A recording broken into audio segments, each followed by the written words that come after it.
Khed railway station परिसरातून चोरटा ताब्यात. रिक्षा संघटनेच्या सतर्कतेमुळे रंगेहात पकडले. रत्नागिरी जिल्ह्यातील खेड रेल्वे स्टेशन परिसरात गेल्या काही दिवसांपासून चोऱ्यांमुळे प्रवाशांमध्ये भीतीचं वातावरण होते. मात्र आता या चोरट्याला रंगेहात पकडण्यात यश आलं आहे.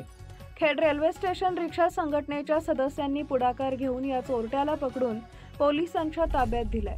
गेल्या 4 दिवसांपासून हा चोरटा स्टेशन परिसरात धुमाकूळ घालत होता. कामगारांच्या पिशव्या, प्रवाशांचे साहित्य अशा अनेक वस्तू त्यानं लंपास केल्या होत्या. नुकतेच 12 सप्टेंबर रोजी सावंतवाडी पॅसेंजर ट्रेनमधून उतरलेल्या एका महिलेच्या हातातील सोन्याची बांगडी हिसकावून नेण्याचा प्रयत्न करत असतानाच रिक्षा संघटनेच्या सदस्यांनी त्याला धाडसानं रंगेहात पकडले. हा चोरटा मानसिकदृष्ट्या अस्वस्थ असल्याचं म्हटलं जात आहे, जो वारंवार रेल्वे स्थानक परिसरात चोऱ्या करत होता.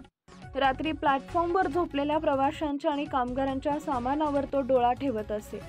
अखेर रिक्षा संघटनेच्या सतर्कतेमुळे या चोरट्याला बेड्या ठोकण्यात आला असून पोलीस पुढील तपास करत आहेत. यामुळे खेड रेल्वे स्टेशन परिसरातील प्रवाशांनी सुटकेचा निश्वास सोडला आहे.